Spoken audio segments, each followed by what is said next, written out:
Manage pain like a monk, what others don't. Buddhism. The Buddha's teachings are like a buffet table with lots of different things you take from it. How to live a happy life in this life, how to prepare for a happy life in the next life, and how to get out of lives altogether, which doesn't mean death, because death is a part of life. But there's an escape from both life and death, which the Buddha said is the ultimate happiness. Yet that's the part of the buffet table to which a lot of people say, I'm not ready for that yet. So there are other things you can take. His teaching on how to find happiness in this life basically comes down to learning how to be hardworking, thrifty, having initiative, realizing that if you're going to make a living, you have to put forth the effort to decide what you want to take as an honest livelihood.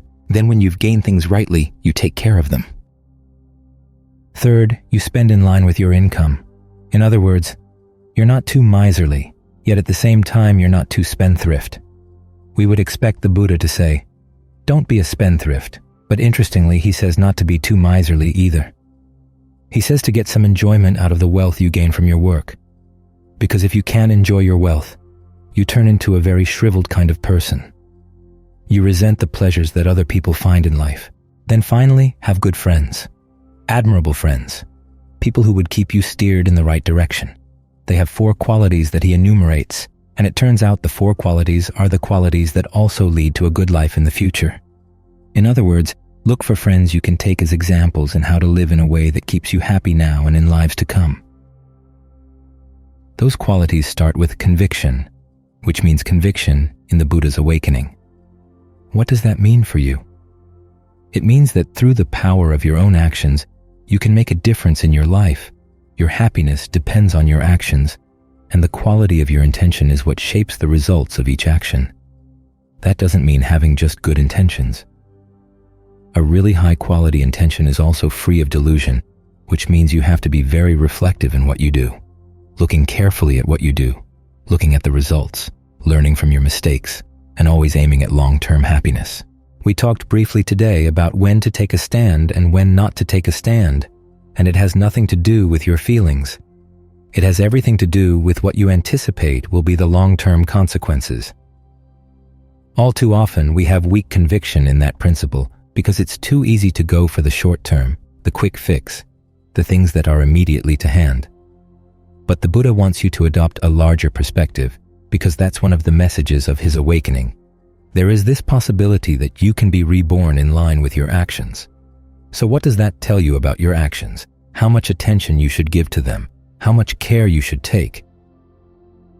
That's the first quality of a good friend, and the first quality that leads to happiness in future lifetimes. The second quality is virtue, the desire to be harmless in your words and your deeds. This basically comes down to looking after your intentions, because the intention is what determines the quality of the action, as we said. So make sure that your intentions are harmless.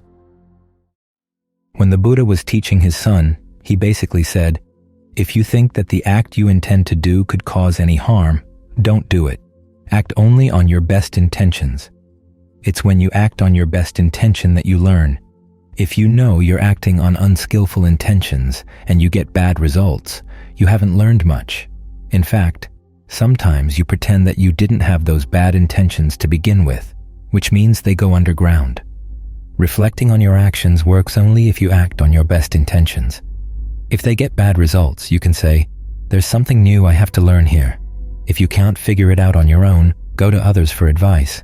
We usually hear about virtue in terms of the 5 precepts, but it's also expressed in qualities of the heart, qualities of the character, things like contentment, the willingness to go out of your way to be helpful to other people, the willingness not to be burdensome. Those are all parts of virtue as well. The third quality you look for in an admirable friend is generosity, people who like to share what they have. After all, if they're intent on sharing, that means they probably won't try to take things away from you unfairly. You benefit from their generosity, and you benefit from their example as a good friend, as someone who reminds you that the best things in life are not material objects, they're qualities of the heart. The final quality to look for, discernment, is defined as penetrative knowledge of arising and passing away. At first glance, that sounds simply like seeing things coming and going, but when the Buddha adds that adjective, penetrative, He means that you have a good sense of when something arises, whether it's arising for good or for bad. Where does it come from? Where is it going? What things should be encouraged and which things should not be encouraged? This kind of penetrative discernment goes together with right effort. Those are the qualities you look for in a friend, the friends you share your life with, the people you go to for advice. You want them to be good people because they'll keep you on the right path. I've seen cases where people are industrious. They have a lot of initiative. They gain wealth. But then they start hanging around with wealthy people, using wealth as the measure of who they're going to take as their friends. That's not a reliable guide for who's going to be a trustworthy friend at all. Some of the best friends are not necessarily the ones who are the most brilliant conversationalists or the most successful in material terms. You want people you can take as good examples. These are some of the Buddha's recommendations on how to live happily in this lifetime, and then also in future lifetimes. Someone once called this the third and a half noble truth. Instead of the truth of the cessation of suffering, it's the truth of the management of suffering. If you don't have any plans to go all the way on the path, you have to realize that wherever you set your sights, there's going to be disappointment at some point. A lot of people say, "I'm not ready for the ultimate goal yet." But you've got to be forewarned that the happiness that comes short of the goal is going to leave you. There's that story of the man who had lost his little son. He went to the cemetery every day to cry, and he called out again and again, "Where have you gone, my little son? Where have you gone, my little son?" He comes back from the cemetery one day, stops off to see the Buddha, and the Buddha says, "Where have you been? You look like someone who's deranged, out of his mind." And the man says, "How can I not feel that way? I've lost my only son." The Buddha says, "Yes, there's a lot of suffering that comes from those who are dear." The man immediately objects, "No, it's happiness that comes from those who are dear." You hear so many times that when people listen to the Buddha's talks, they're gratified and delighted. Well, he wasn't gratified or delighted at all. He just left. He then goes and meets up with a group of gamblers. He tells them what the Buddha said, and the gamblers agree with him. Those who are dear bring happiness. It's an interesting touch on the story that that's the attitude of gamblers. Trying to find happiness, short of nibbana, is a gamble. Think about it. In the relationships we have with people who are dear to us, we're feeding off of them. They're feeding off us. When the relationship goes well, you're okay with the idea that they're feeding off of you because you get some satisfaction feeding off of them in return. But then they die or something happens and somebody decides that it's an unfair feeding arrangement, which is why divorce court is the most violent of all the courts in the country. So you have to be clear-eyed about the fact that if this is where you're looking for your happiness, there's going to be trouble. You've got to be prepared.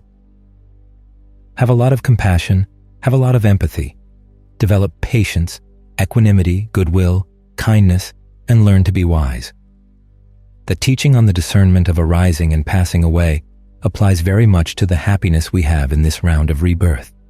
When people die, you have to remind yourself, when does it ever happen that people who are born don't die?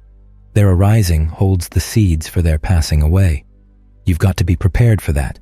The more you prepare yourself, the less you're going to suffer. Which means that you have to find something inside that you're going to feed on when the food of relationships is either taken away from you or turned spoiled. You want to have something deep inside that you can fall back on. This is why meditation is such an important part of the training. When the Buddha described his path to the end of suffering, concentration lies at the heart. You may have noticed in the chant that describes the different factors of the path, the section on right concentration is the longest because it's the most complex and the hardest to master. But it's also the most important after right view. So try to have this as your fallback, as part of that truth of the management of suffering. That way you'll be prepared when looking for happiness in areas where there's going to be disappointment, so that the disappointment doesn't weigh you down.